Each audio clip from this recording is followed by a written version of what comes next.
Cerramos debate y hoy vamos a hacer una cosa un poco extraña porque le vamos a pedir a uno de nuestros invitados al debate que pase a nuestro set de entrevistas. Señora Ana Sagasti, ¿se anima a un tercer grado? Como el obispo Munilla. Como el obispo Munilla. Bueno, pues vénganse conmigo. Hoy a la señora Ana Sagasti le vamos a explotar laboral y mediáticamente. ¿Qué tal está usted? Juan Carlos, me gusta de ti todo menos tu nombre. ¿Ah, sí? De eso hablaremos después. Vamos a repasar con el señor Ana Sagasti sin pelos en la lengua temas de actualidad, también aspectos de su trayectoria política. Yo quiero contarles una cosa sobre el señor Ana Sagasti. Yo le conocí hace 20 años, cuando llegué de corresponsal de TV a Madrid. Él era portavoz del Grupo Vasco en el Congreso y yo era un pipiolo de 24 años, recién llegado a la corresponsalía. Y un buen día me di cuenta que cada vez que hablábamos él me sacaba más información que yo a él.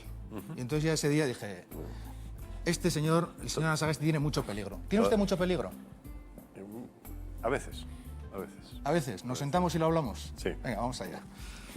Le decía que tiene usted peligro, sobre todo por una cosa, porque yo lo que le he visto a lo largo de su trayectoria son muchas habilidades para mantenerse, diría yo, en primera línea, incluso en momentos en los que su partido ha tenido rumbos un poco distintos. Pero eso yo creo que, bueno, había un político venezolano que decía, mientras respira, aspira, el verdadero político. Y otro decía que del ministerio del cementerio, ¿no? Yo tengo muy claro de que una sociedad democrática institucionalmente bien organizada necesita políticos profesionales. No profesionalizar la política, sino políticos profesionales. Todo eso hay que... La renovación está muy bien. El PNV se ha renovado de arriba abajo. Yo creo que hoy manda una generación alrededor de la cincuentena, ¿no? Y todos a partir de la cincuentena pues ya no existen políticamente. Busque uno de mi generación que esté en activo. El único que queda, el último mexicano que queda. Pues eso, que ¿cómo lo hace? Sí, y bueno, pues simplemente porque bueno, me he dedicado a ello, porque vengo del franquismo. Es decir, que no vengo de, o sea, no estoy de última hora, sino que estuve en la época dura y luego la época dura me fue arrastrando. Llegué a Madrid y bueno, en Madrid pues he tenido un cierto trabajo y un protagonismo que muchas veces pues ha sido porque éramos representantes de lo vasco, porque en ese momento no estaba de Rivas Batasuna, nosotros el PNV estamos en el Congreso de los Diputados desde 1913 y lógicamente en un momento en que Aznar con aquella ofensiva del TED contra todo lo vasco, pues indudablemente te ponía en el punto de mira y eso te da mucho protagonismo, pero no es un mérito propio, sino en todo caso es un mérito de una coyuntura. Pero yo creo que situaciones como la mía va a ser difícil que se repitan. Yo llevo casi 30 años de parlamentario. Yo creo que no hay ningún parlamentario que lleve tanto tiempo, porque estuve los 6 primeros años en el año 80. Venegas decían que llevaba los mismos que usted, ¿no? Pero Venegas estuvo en el Parlamento Vasco, pero sí, igual sí. Venegas y usted. Sí, pero Venegas, pero nosotros nacimos en Caracas, bueno, en Venezuela. En Venezuela. Bueno, a todos nuestros invitados les preparamos un perfil. Este es el suyo. Nacido en Cumaná, Venezuela, hace 65 años, al senador Ana Sagasti le va la marcha y no precisamente la caribeña. Fue el azote del gobierno durante su etapa de portavoz parlamentario y ahora reparte cera desde su blog, uno de los blogs políticos más seguidos. El Rey, Rajoy, Almunia, Josu Urrutia, Pérez Reverte, nadie escapa a sus críticas y más de uno se enfada. ¿Pero es Iñaki tan fiero como lo pintan? Que sepamos, tiene dos debilidades, Iker y Nayara, sus hijos. A Iñaki le va la buena mesa y aunque cuida su colesterol, no desprecia una buena tortilla de patatas. Le apasiona el cine, la fotografía en blanco y negro y recorrer el mundo con María Esther, su mujer. Iñaki Ana Sagasti es uno de nuestros políticos más mediáticos y hoy nos acompaña en El Dilema para repasar la actualidad sin pelos en la lengua. Ya de entrada me decía que le gustan muchas cosas de mí menos el nombre. No, bueno, lo decía de broma. Juan Carlos, porque yo creo que me han encasillado en un papel que no es el mío, que es una especie de peñafiel político, ¿no? Y no lo soy. Simplemente que en un momento determinado vi lo que se venía. Yo creo que he sido el primero que denunció todo ese tipo de corruptelas. Y las denuncié donde hay que denunciarlas, no en el blog, sino en la tribuna del Congreso de los Diputados, ¿no? Y además lo hice con toda aquella derecha dura y asilvestrada que me insultó y me dijo de todo, pero... Echa de menos esa tribuna, la del Congreso. Pero tengo la del Senado, lo que pasa es que el Senado no tiene visibilidad. No es lo mismo. no es lo mismo desde el punto de vista, pero desde el punto de vista de la capacidad de control que tiene el Senado es la misma. Yo, por ejemplo, la semana que viene no, pero la siguiente estaré haciendo preguntas. Y pregunto no solamente sobre la monarquía, pregunto sobre todo, ¿eh? Pregunto sobre el cuartel de Loyola, estoy en la Comisión de Defensa, o pregunto sobre cualquier investigación y desarrollo. Lo que pasa es que la normalidad, desgraciadamente, no es noticia. Pero usted lo sabe porque además es periodista. Eso es, sí. El Senado es segundo plano. Yo no sé si alguna vez ha tenido la sensación de, bueno, pues que su partido lo colocaba en un segundo plano. Bueno, yo estuve 18 años de portavoz en el Grupo Vasco. Acababa el ciclo de Javier Arzayus en la presidencia del Euskadi Buru Batzar. El propio presidente del Bizkaia Buru Batzar me hizo una propuesta para ir de candidato al Parlamento Europeo. Es decir, había acabado un ciclo, yo lo conocía y además yo había vivido 4 años durísimos con Aznar. Era una mayoría absoluta, además que una mayoría absoluta demoledora, porque no nos dejaba ni respirar y además trataba de unir PNV con violencia y con ETA. Y eso era muy duro, sobre todo porque había atentados y uno no podía salir a la calle, ¿no? Entonces, cuando a mí me hicieron aquella propuesta de dejar aquello, pues me consideré lógico, ¿no? Porque además hay que renovar. Y me hizo la propuesta del Parlamento Europeo, pero yo el Parlamento Europeo lo veo lejos. Yo tenía niños pequeños y le dije, oye, yo casi preferiría el Senado. ¿Por qué? Porque el Senado está al lado de casa, el Senado tiene mi capacidad de control, uno puede hacer discursos de todo tipo, otra cosa es que tenga audiencia o no audiencia. Me dice la gente, oye, que no te vemos y tal, oye, pues mira, y además tú sabes mejor que nadie que los periodistas son muy comodones. Los periodistas no están donde está la noticia muchas veces, están donde está en el Congreso que tienen su oficinita. Y muchas veces la noticia está en el Senado, porque ahí tienes políticos de raza de toda la vida y no es el Valle de los Caídos, ¿no? Pero bueno, sin embargo es esa imagen que se da y bueno, hay que aceptarla. Me decía, cuando me propusieron lo del Parlamento Europeo tenía niños pequeños. ¿Padre maduro, tardío? Bueno, sí, niños, sí, ahora ya tienen 20 y 19 años y casi los prefiero pequeños, porque con 20 y 19 años dan más guerra que Aznar. Por estilo, por valores, algunos le sitúan en el ala derecha del PNV. ¿Se reconoce ahí? No. Un poco como Munilla, ¿no? Munilla yo creo que... No, pero la gente, yo creo que la entrevista que le has hecho a Munilla es una buena entrevista. Porque la gente tiene la impresión de Munilla de un carcamal, ¿no? Yo tenía la idea de Munilla, pero me la rompió Josu Jon Imaz, porque yo he tenido debates contra Munilla y duros, ¿no? Y entonces Josu Jon me decía, mira, este es un hombre muy social. Y es un hombre que en Zumárraga ha trabajado con el tema de los adolescentes y la drogadicción tremenda, ¿no? Y has visto que es un hombre que se defiende dialécticamente muy bien, ¿no? Sí, sí. Derecha no, porque yo sí hay una cosa que igual la gente puede interpretarlo como cosa derecha. Defiendo, porque he convivido con los viejos dirigentes del Partido Nacionalista. Yo estuve en el Bizkaia Buru Batzar presidido por Juana Juria-Guerra. Conozco muy intensamente la historia del partido, ¿no? Y entonces siempre me da mucha rabia, por ejemplo, que ahora el término de Euskadi pues haya casi desaparecido, y es Euskal Herria. Pero ¿por qué ocurre eso? Porque es que quiere presentarse hay una innovación de que el nacionalismo nace con ETA en el año 60. Y no es verdad. El nacionalismo nace en 1895 con Sabino Arana. Y además Euskadi no eran las 3 provincias, era también Navarra y también Iparralde. Pero ¿por qué diablos cuando Euskal Herria? Si en tiempos de Franco se permitía Euskal Herria. Entonces cuando yo planteo eso, planteamiento de derecha. Es que planteamiento de derecha, planteamiento histórico. Esta noche nos acompañan en el dilema 2 periodistas que nos van a ayudar a conocer un poco mejor y a desgranar la trayectoria de Iñaki Anasagasti. Se los presento, ellos son Begoña Zubieta, compañera de los servicios informativos de ETV, y José Antonio Pérez, que también le van a ver ustedes, ya le ven en ETV y ahora le van a ver todavía más. Gabón, bienvenidos los dos. Gabón. Bueno, señor Anasagasti, casi le pongo en sus manos. ¿Qué queréis preguntarle al señor Anasagasti?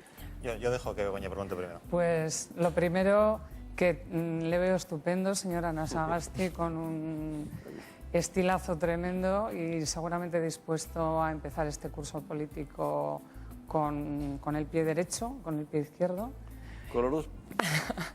Pero bueno, en cualquier caso, ¿cuáles van a ser los temas?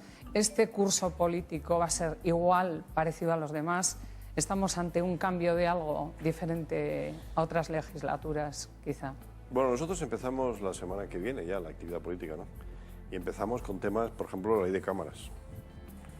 Y empezamos también con la ley eléctrica, o sea, con temas energéticos. Y empezamos también con la ley de acción exterior. Y empezamos con la guerra de Irak, de posible guerra que se va a producir desgraciadamente en Siria, ¿no? Que además nosotros logramos en su tiempo que el ministro de turno pues también compareciera en el Senado, ¿no?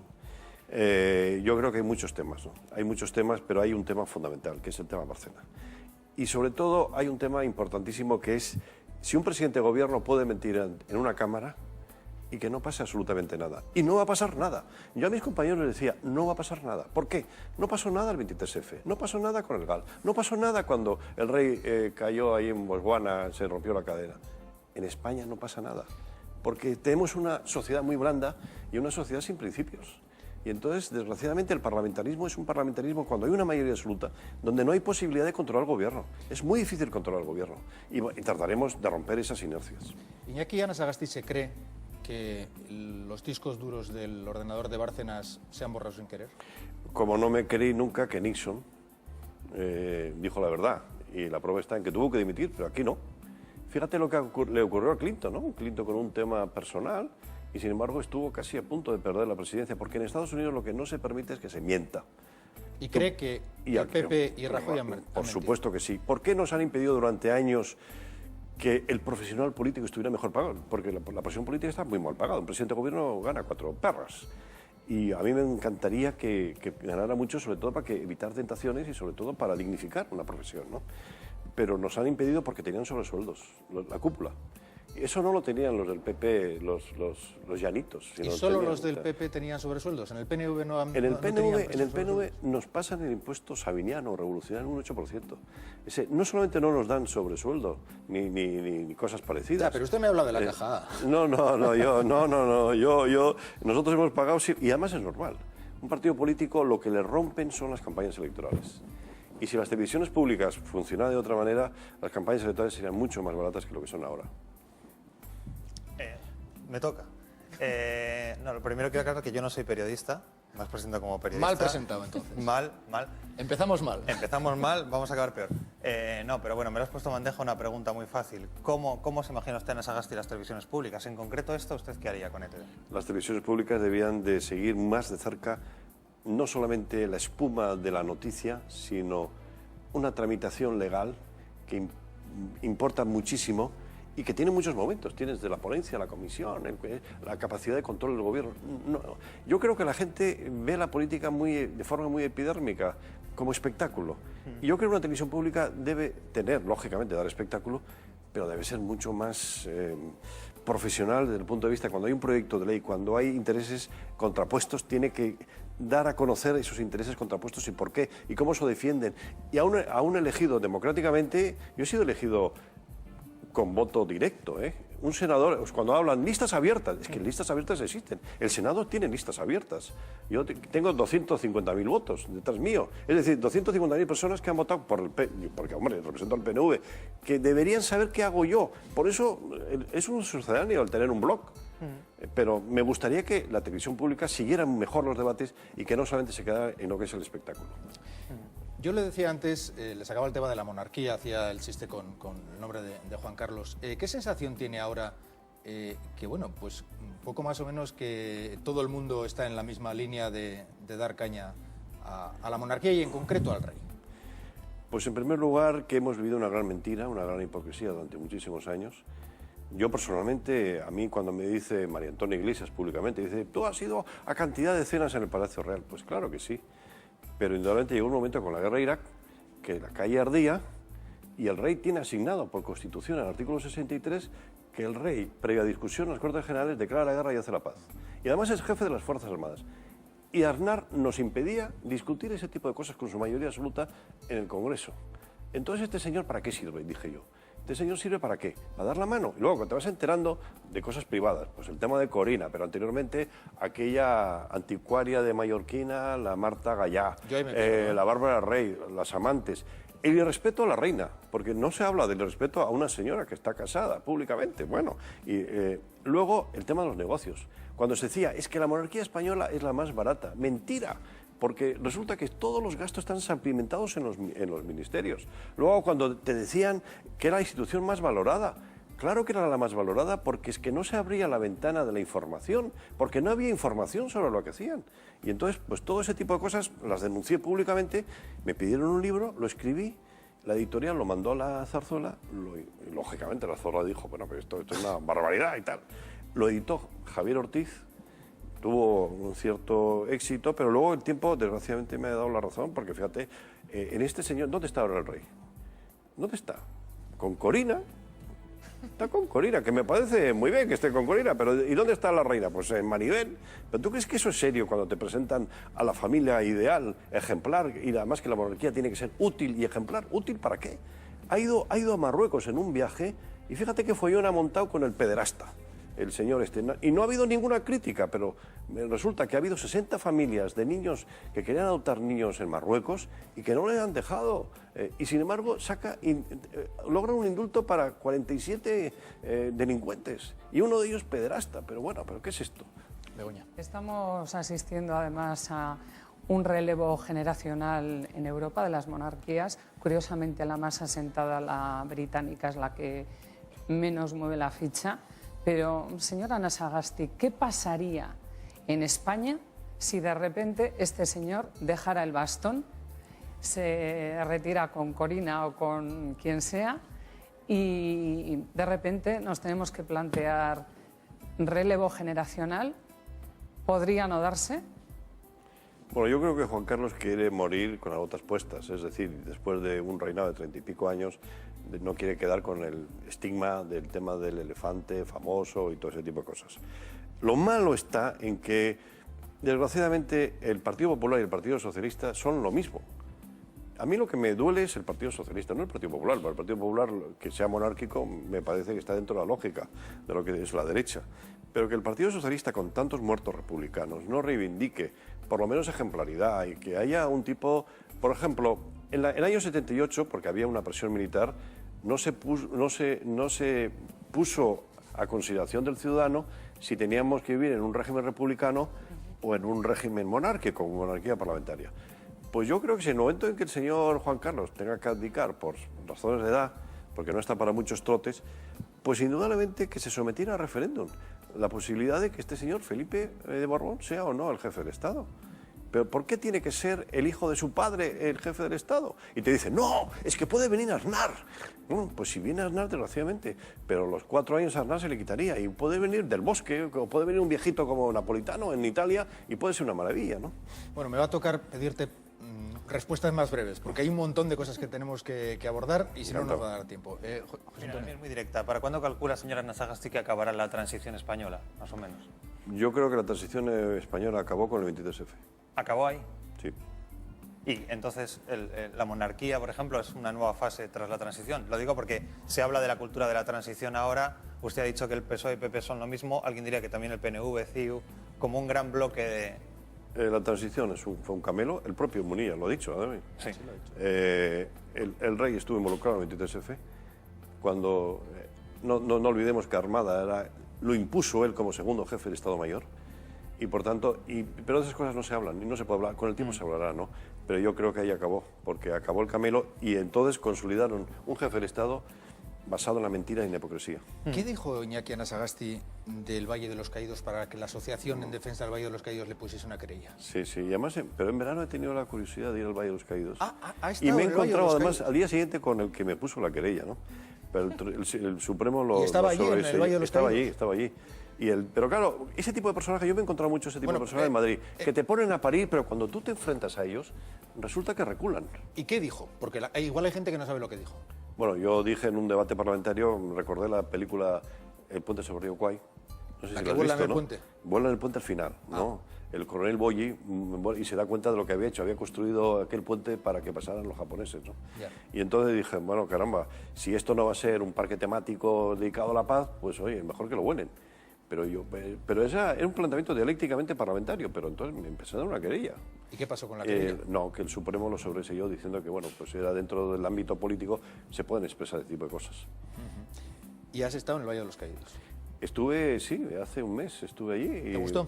Me pareció una obra, y además sobre todo porque detrás de ese Valle de los Caídos hay mucha gente republicana, nacionalista. Juana Juregarra se negó a trabajar en el Valle de los Caídos porque además había la redención de penas por el trabajo y él se negó a ello. Y entonces me acordé de toda aquella gente que había muerto, lo que había durado, la mentira que hay de todo eso, y me da mucha pena que en este momento esté abierto el Valle de los Caídos y que Franco esté ahí. Pero es como, tú imagínate que en Berlín hubiera un monumento a Hitler, o en Roma un monumento a Mussolini, en cambio aquí el Partido Socialista lo permite. Yo creo que el Ramón Jáuregui es un gran culpable, porque fue el responsable de tramitar la memoria histórica, y resulta que por pactar con el Partido Popular, en eso no se puede pactar con el Partido Popular. El Partido Popular dijo que Franco tenía que estar ahí, y Franco sigue ahí. ¿Lo de Gibraltar ha sido una cortina de humo?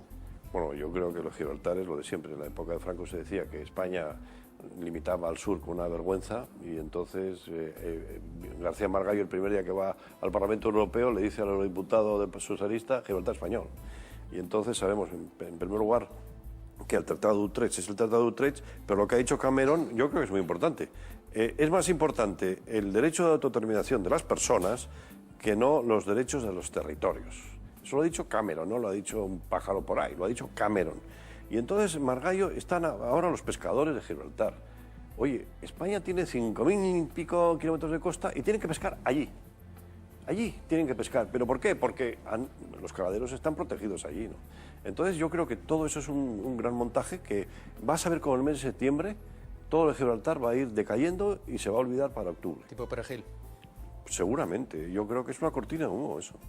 Lo que sí parece es que es un totem revolutum entre la política, la administración, Ceuta, Melilla, Gibraltar, pero ¿no le parece, señora Anasagasti, que el PP de alguna forma ha hecho un poco el ridículo porque no se ha enterado de que estaban pasando esos camiones a destiempo, siempre a deshora de lo que estaba sucediendo en la realidad? Sí. Bueno, el PP dice que Gibraltar tiene un paraíso fiscal, pero paraíso fiscal es Andorra. Paraíso fiscal ha sido Suiza, donde don Juan de Borbón y don Juan Carlos tenían sus cuentas. Emilio Barra tenía su cuenta en paraísos fiscales por ahí. Es decir, ¿de qué estamos hablando, no? ¿Vamos a combatir los paraísos fiscales? ¿En serio? Vamos, pero no solamente Gibraltar, todos, ¿eh? Luego, en segundo lugar, dice que hay contrabando de tabaco y cosas de estas. Contrabando de tabaco hay en todas partes. Y además, hombre, de algo tienen que vivir, ¿no? Pero no se dan cuenta que hay 7.000 españoles que viven allí. Y que si hubiera solamente una roca que fuera española, había el 40% de paro de Andalucía allí. Y yo creo que, bueno, además los británicos, todo lo que sea tratar de humillarlos públicamente, es que no lo van a tolerar jamás. Por tanto, yo creo que lo de Gibraltar es una chuminada más de este gobierno que tiene que tapar las vergüenzas del caso Bárcenas con un tema sensible que está haciendo mucho daño a toda esa gente que está en esas colas. En tu blog comparabas Gibraltar con Ceuta y Melilla. Bueno, ¿Provocación o...? No, yo decía, y además el presidente de Melilla, Sí. me puso a bajar de un burro. Hombre, la comparación es un poco heavy. No, porque Ceuta y Melilla, yo lo que le decía es que no diera la patada al avispero, porque Ceuta y Melilla está ahí. Yo no decía que Ceuta y Melilla era una situación similar, sino que le van a hacer el mismo planteamiento a Ceuta y Melilla. Sí. Ahí está. Más de la mitad de la población de Ceuta y Melilla es musulmana. Y es una reivindicación. Y me dice, no, es que eso siempre ha sido español, que no, es mentira. Ha sido portugués, fenicio, romano, pues de todo. Es decir, que en esos temas yo creo que debían de tener mucho más cuidado que el que tienen, ¿no? Yo no quería faltar respeto ni a los ceutís ni a los melillenses, pero me salió el Imbroda me dijo de todo. Me dijo además, las provincias vascongadas son españolas. Y dijo, caramba, provincias vascongadas, el Estatuto de Autonomía no dice provincias vascongadas, habla de Euskadi. ¿Y lo de la reunión del diputado de Amaiur con el gobernador de Gibraltar o alguna autoridad de Gibraltar para expresarle su solidaridad? Bueno, ¿Te hizo gracia? ¿Te pareció hábil? ¿Te gustó? Yo estuve en un pena que no se me ocurrió a mí. No, yo estuve en un programa de Telecinco el año pasado. ¿Sí? Y Picardo se llama el premier, ¿no? Sí, creo que sí. Me invitó a visitar Gibraltar, ¿eh? O sea, antes que el de Amaiur estaba yo, ¿eh? Sí, lo que pasa es que no he ido. No he ido fundamentalmente, hombre, porque yo soy del PNV y también no quiero involucrar a mi partido y que esto parezca una cosa folclórica, ¿no? A veces vas Pero si fuera un tipo normal, claro que iba.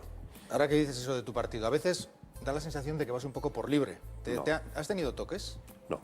¿De verdad? No he tenido toques, no. Porque además el propio Urkullu con el tema de la monarquía ha dicho que es un anacronismo, ¿no? El propio Javier Arzayus ha dicho las de Dios, ¿no? Y, por tanto, no. Yo no soy un verso libre, si algo soy PNV hasta las cachas. Antes de que nacieran mis padres, porque además me llamo Iñaki, porque se conocieron ellos el día 31 de julio de San Ignacio, pero que siempre se festeja el PNV, ¿no? O sea que fíjate, soy del PNV. Rubalcaba ha hecho públicos su patrimonio, sus declaraciones de la renta hasta el año 2012. ¿Tú harías lo mismo? Pues sí, lo que pasa es que me da la impresión de que Rubalcaba, ya me gustaría ganar lo que gana Rubalcaba.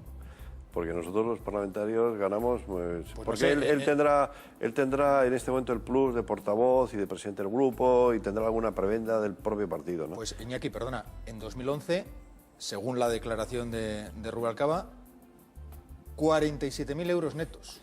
47.000, pues que son aproximadamente netos, 4.000 y pico sí, euros por ahí. al mes. Es que la gente piensa que un senador o un diputado gana muchísimo dinero, gana 3.800 euros y luego pues los 1.500 por vivir en Madrid, porque claro, tienes que comer y dormir en un hotel, porque si no, no tienes casa, ¿no? Pero dietas y viajes tenéis pagados. Pero esas son las dietas. No, el viaje en avión sí, pero claro, de alguna manera tienes que ir, no vas a ir a donde tu stop, ¿no?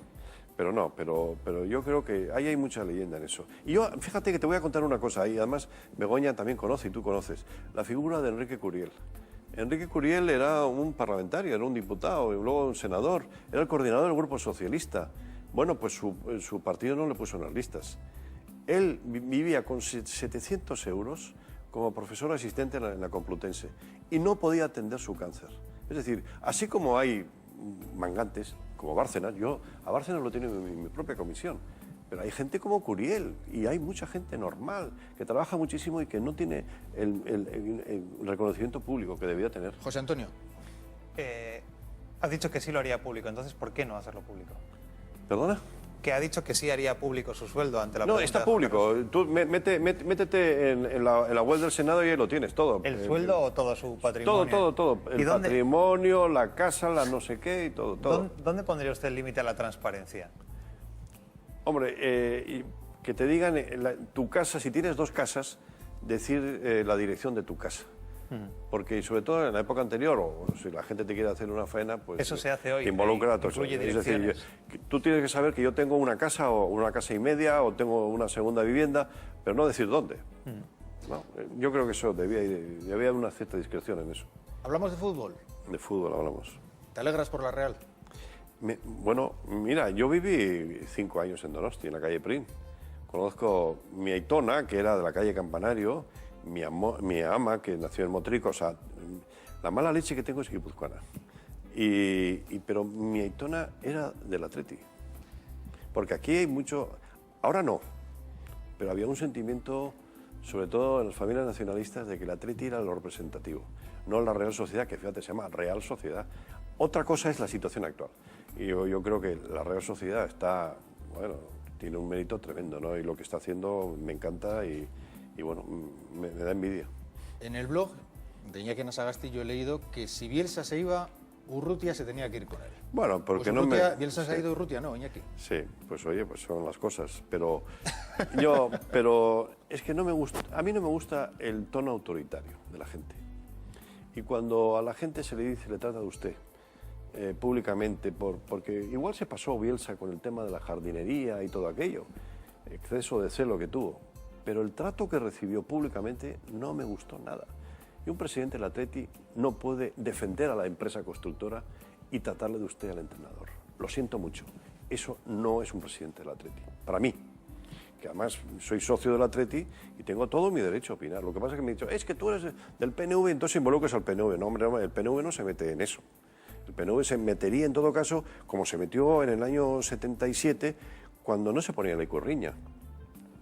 Y si ahora se cambiara la filosofía del club, se metería el PNV.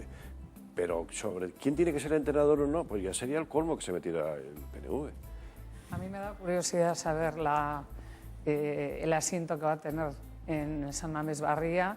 Quizás sea socio de algún famoso, por ejemplo, como Almunia, que también es socio. Bueno. ¿Se hablan de las mismas cosas en los pasillos del fútbol? Que se hacen business políticos, vamos a decir así. No, lo que pasa es que yo tengo dos entradas de mi hijo, que estaba delante, y yo detrás. Y entonces ahora, cuando se ha cambiado, pues hemos pedido que nos cambien para estar los dos juntos, ¿no?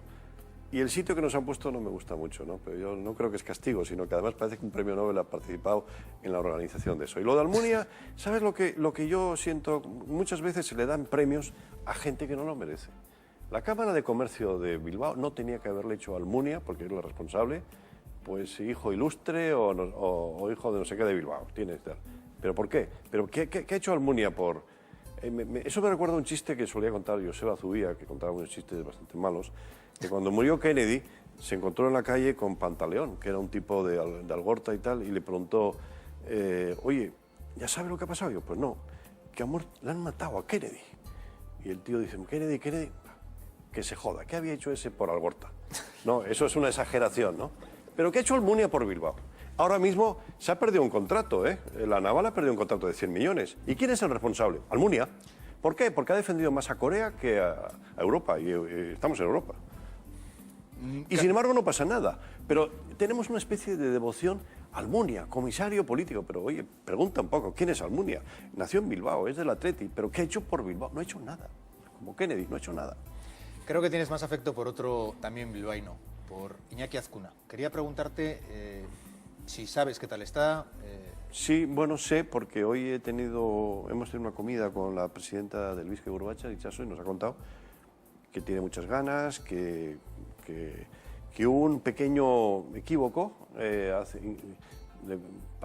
había entrado en coma, que no, mentira, no había entrado en coma, y que tiene unas ganas de pelea bastante considerables, de manera que yo creo que hace falta que vuelva al ayuntamiento porque además lo necesita vitalmente. Pues nada, desde aquí le deseamos a Iñaki Azcuna, por supuesto, que sí, una pronta recuperación y que vuelva a ese ayuntamiento de Bilbao. Compañeros, ¿alguna cuestión más? Pues... No, si no, no. Si no, es que... Begoña me hizo una vez... Yo sí le quiero preguntar algo. Pregunta. Si está terminando el libro, porque claro, sabemos que es periodista, pero lo que muy poca gente conoce es que también Iñaki Anasagasti es escritor. Está escribiendo una novela. ¿Cómo va esa novela? ¿De qué va? No. Yo he escrito cosas con Josu Erkoreka, dos familias vascas, la familia de Manuel, de José María Aznar y de Arriza, también con Beloki, somos vascos. Hemos escrito, la verdad es que el político vasco es ágrafo, no escribe nada. Y a mí me encargaron el libro Una monarquía protegida por la censura, que lo escribí. Y luego como no me lo publicaron, tenían una cierta sensación de agravio conmigo. Y me dijeron, escribe lo que quieras. Y he escrito un libro que se titula Jarrones chinos. Porque eso de jarrones chinos, la expresión no es de Felipe González. Esa es una expresión que además se la atribuye a Felipe González. Claro, como Felipe González es un monstruo político, pues lo bueno y lo malo se la atribuyen. Yo lo traje yo de Venezuela. El expresidente es como un jarrón chino, que vale mucho, pero nadie sabe dónde ponerlo. Pero tampoco es de Venezuela, es de Eduardo Frei, que fue presidente. Y entonces he escrito sobre las relaciones que hemos tenido con todos los presidentes que son ahora jarrones chinos. Desde Zapatero, que es un jarrón chino, hasta el propio Felipe González o el propio Carlos Sotelo. Y luego me han pedido otro libro sobre la monarquía de eso. Y entonces, bueno, pues ya me he animado y este mes de agosto he estado trabajando, he recopilado mucha información y se va a titular Ni útil ni ejemplar. Pero también yo le quería recordar a Begoña Zubieta una entrevista que me hizo, porque nosotros en Venezuela, y yo por ejemplo era también crítico con ITV, porque Radio Euskadi no ha cumplido 30 años. ¿Ah, no? No, pues si tú ves la historia de este país y la historia de las instituciones, tú tienes que respetar que hubo una Radio Euskadi en plena guerra, que hubo otra Radio Euskadi en Muguer que duró 5 años y que hubo otra Radio Euskadi que funcionó 13 años en Venezuela. Tú tienes que decir 30 años de la última etapa, si eres riguroso. Y yo creo que la gente tiene que ser rigurosa. Dicho queda. José Antonio, la última. ¿Qué se comenta por los mentideros de Madrid? ¿Cuál es la última barbaridad? Puede decirla atribuyéndolo a los mentideros, así no va a la cárcel. Que no va a haber cambio de gobierno, que el tema Bárcenas se la suda a Rajoy y al Partido Popular, que no va a pasar nada y que el rey no abdica, es decir, por eso, y que ETV va a seguir consiguiendo, y este programa va a echar para adelante. Pues con que sea verdad lo último me conformo. José Antonio, Begoña, gracias por habernos acompañado. Con Iñaki Anasagasti quiero hacer otra cosa más, porque le quiero proponer un juego para terminar. ¿Se anima? Bueno, depende. Es ¿no? fácil, no pasa fácil. nada. Pero necesitamos acercarnos a donde está Sayoa Martija. Vamos un momento. Vamos para allá. Es un juego, pero inocente, ¿eh? Ya a estas horas de la noche no nos vamos a meter en muchos berenjenales. Vamos a ver. Señora Anasagasti. Sayoa. Bueno, Aquí en me medio. colocaré... Aquí en ¿Sí, medio, colocas aquí en medio. ¿Yo en medio? Sí. Bien. Bueno, ya habrá comprobado que el Dilema es un programa muy sobrio, por lo tanto es un juego sin ninguna malicia. No, sí, nos ha habido un vaso de agua solamente. ¿Con cuál de estos dos amigos iría de potes usted? Con Rajoy. Sí, porque el otro, Rubalcaba, es un calculador. Rajoy tiene mejor talante y le gusta el deporte. Segunda pregunta. ¿A cuál de estas dos Sorayas invitaría usted al cine? ¿A Soraya Sáenz de Santa María, portavoz del Gobierno, o a Soraya Rodríguez, portavoz de los socialistas en el Congreso? Soraya Rodríguez, porque Soraya Sáenz de Santa María es repipi hasta más no poder. ¿Ah, sí? Muy repipi. Es una tía muy inteligente, tiene la cabeza muy enamorada, pero muy repipi. Vaya. Tercera pregunta. ¿Con cuál de estas dos líderes vascas haría pareja de mus? ¿Con Laura Mintegui o con Arantxa Quiroga? Pues hombre, mucho más guapa es Arantxa Quiroga. Es Palmus Iñaki. Pero con ninguna de las dos. Pero hace falta pareja palmus. Venga. No se decide. Pues con Laura Mintegui. Con Laura Mintegui. Bien, pues pasamos a la cuarta pregunta. ¿A cuál de estos dos ministros invitaría a su choco a comer un buen bacalao al pil-pil? Con Ver. Ver tiene retranca, sentido del humor y distancia. Ahora es un español de mucho cuidado. Y Montoro, pues es muy monotemático, es muy aburrido. Y una última pregunta, señora Anasagasti. ¿A cuál de estos dos hombres de negocios prestaría un libro con V de vuelta? ¿Al señor Bárcenas o a Iñaki Urdangarín?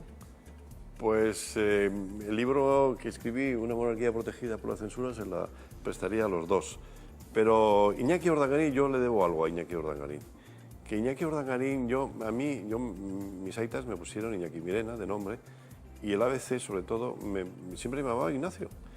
Hasta que Iñaki Urdangarín apareció y se iba a casar con la infanta Cristina, y a partir de entonces me llamaban Iñaki. Entonces, bueno, tengo más simpatía por Iñaki Urdangarín. Bien, pues dejamos aquí nuestras preguntas. Pues ha sido un placer, señora Anasagasti. Espero Lo que mismo. también lo haya sido para usted. Sí, cómo no. Pues- Y a la orden. ¿De acuerdo? Hasta otra ocasión. Muy bien. Gracias.